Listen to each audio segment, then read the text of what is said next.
Hello guys, welcome to Ray's Sports News and Debates, episode number 7. Okay, as you can see, we have this nice little microphone that we got a couple of days ago. So I'm finally bringing it to the channel. Okay, in today's video, guys, we're going to talk about our top PBA bowlers of the year for the 2022 season. Okay, I have 7 people on this list. Okay, and without further ado, let's get into the video, guys. Okay. Honorable mention, finishing in 7th place. Okay, I'm gonna go one, Tommy Jones. Tommy Jones has been a vet on this tour for over 20 years. He's got 20 titles, and he really had a bounce back year this year. He had 6 top 10 finishes, as well as 3 top 6 major finishes. He made 2 major telecasts this year, which was really nice to see, and really had a bounce back year. And a lot of people, I'm not one of these people, but they were saying, well, Tommy hasn't had that much success recently, so why, he's eventually gonna, like retire and get out of it and maybe go to the seniors tour when he gets 50, and go out there. But like, he's 43, he can still win. It's obvious he can still bowl. That's why he keeps finishing in the top 10 in multiple events every year. But shout out to Tommy Jones. Didn't really do a lot last year, but definitely did a lot this year, and it was nice to see him on TV a couple of times. In 6th place, guys, I'm going to go with the current playoffs champion, and that is one Kyle Troop. He became the first PBA bowler in history to win it back-to-back years. And yes, they've only had the PBA playoffs for 4 years, but I mean, he was the first one to do it back-to-back. And really nice to see Kyle Troop win again. He was the PBA Player of the Year last year. He was top in earnings, top in average, and really had a breakout overall year last year. So it was nice to see him in the winner's circle this year. He only had 4 top 10 finishes this year, which sounds like bad, but I mean, considering all the success he had last year, he still won again this year, and now he passed his dad in PBA Tour titles, which was, I think, a special moment for him. But yes, going to 5th place. Okay, I'm gonna go with one Christopher Prather. Chris had another great year again, and he's really coming to his own as a great bowler on tour. He was the number 1 seed in 2 different majors this year. And for those of you who don't know much about bowling, when you're the number 1 seed in the step ladder, you're automatically in the championship game. You're automatically in the championship game. You don't have to, beat nobody. You're automatically in the championship game. You just have to win 1 match to get a title, which is it's an advantage and then a disadvantage, because it's a disadvantage because you get warm-up shots as you progress, but you're not in full understanding of how the lane is going to read compared to the guy that you're bowling, who at least has a game on you. But Chris, he did win the World Championships this year. He did lose to I think it was Barrett in the TOC finals. But he had 5 top 10 finishes on the year, and he had 2 major finishes. Just another incredible year for Prather. Now he's got 2 majors. He's got 5 titles overall. And Chris is a guy that I think if he just he really starts to put the things together, I definitely think he's a future PBA Player of the Year. Because he has all the right tools, he has all the right stuff. It's just about putting it all together every single week, like a lot of these guys are.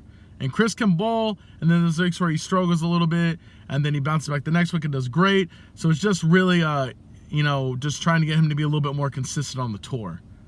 In 4th place, okay, I'm gonna go EJ Tackett. EJ had an incredible year this year. And it was just hard that he never won a singles title. He did win the doubles title with Marshall Kent. And I did have the pleasure of meeting Marshall Kent when I was bowling nationals. Really great guy. Talked to me about bowling for probably 5 minutes. But yeah, I mean, he had 9 top 10 finishes this year, which is 2nd most in the top 5 right now. And just an incredible year. it seemed like he had a chance to win every single tournament that he was into. But this big shout out to Tackett. He had an incredible year. There's nothing I can really take away from him.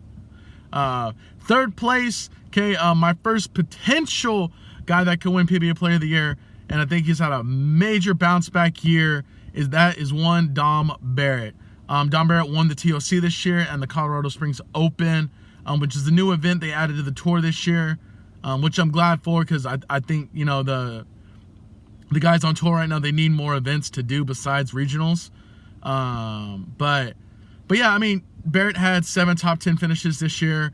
Like I said, he won twice, and I think he was, he really had a bounce back year, because he really hadn't done anything since 2018, 2019. He'd made a couple of shows here and there, but he just really had a great year, and I think he definitely has a chance to win PBA Player of the Year. I feel he does need to win the Tour Finals event to give himself a realistic chance, considering the top 2 guys have a lot over him right now. At my number 2 spot is Anthony Simonson. Simonson just really took off this year in terms of growth. Won 2 majors this year. He won the Masters. He won the U.S. Open. And, he had 8 top 10 finishes this year. And just, an incredible year. I mean, this guy is the youngest player to win a major. He's the youngest to win 2 majors. He's the youngest to win 3 majors. And now he's the youngest to win 4 majors. A lot of people don't know this kid is only 26. And he's been on tour for 10 years. He's only going to get better. Yeah, he might be 25 or 26, but somewhere in his mid-20s. But, this guy's only going to get better. And I think Simonson is going to be the guy. When Belmo retires, Simonson is just going to beat everybody every week, just like Belmo was when Belmo was, in his mid-20s.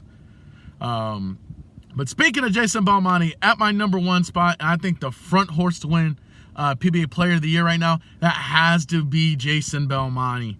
4 wins this year. He won the first event of the year, the PBA Players. He won 3 other events as well throughout the year. He had 10, count them, 10 top 10 finishes this year. And although he had a disappointing outing in the PBA playoffs because he was the first one eliminated, it's hard for me to not see him winning it. I think if Simonson wins the Tour Finals event, I think you got to get it to Simonson, considering he won another major than Belmo did, even though at the end of the year, Belmo will have the most wins on tour. But I mean, yeah, not Simonson, Belmo, he didn't really bowl that much all of last year. It was kind of like a part-timer, would come out for this, come out for that. But this is his first full year back on tour, and he won 4 times. And I believe now he's 9th or 8th all-time at PBA Tour titles with 29. And Belmo still got it, man. Belmo still has it, and I think he's going to have it for probably another 6-7 years. And I think that's all the time it's going to take for him to catch Walter Ray in terms of PBA Tour titles. But yeah, guys, that's my my top 5, really, I guess top 7 in PBA bowlers of the year. Okay, once again, I got Tommy Jones at number 7. I have Kyle Troop at number 6, Prather at number 5, Tackett at 4, Barrett at number 3, Simonson at number 2. Okay, and then we have Belmo right now at number 1. And couple of shout outs before we end this video. Just want to give a big shout out to Kyle Sherman. I've been a big fan of his YouTube channel for years and years, and it was really great to see him win the Cheetah Championship this year for his first singles title. And he won the mixed doubles a couple years ago with his partner. But for him to win and kind of establish hey, you can do this, Kyle, was really surreal, and just really happy for Kyle. And it's gonna be a shame not to see this guy on TV anymore, or on tour. Just want to give a big shout out to Norm Duke. Norm, man, you've done so much for bowling, my dude. So much for the tour, so much for just the sport of bowling in general, man. I grew up watching you and Pete Weber duke it out, you and Walter Ray duke it out.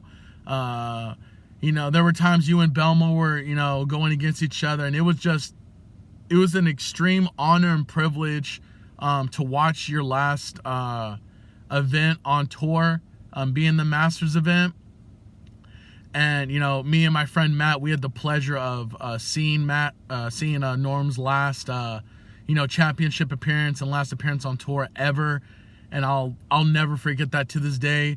Norm, like, you're a phenomenal bowler, man. Guy who adapted over the years. He didn't let age become a factor. He adjusted with the times. And he was on tour for about 40 years.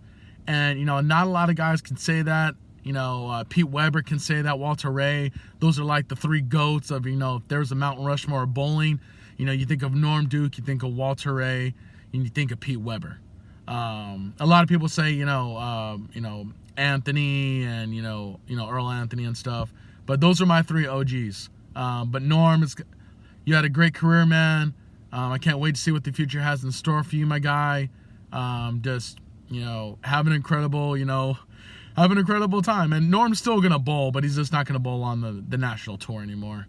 Might do majors every now and again, but yeah, guys, that's it.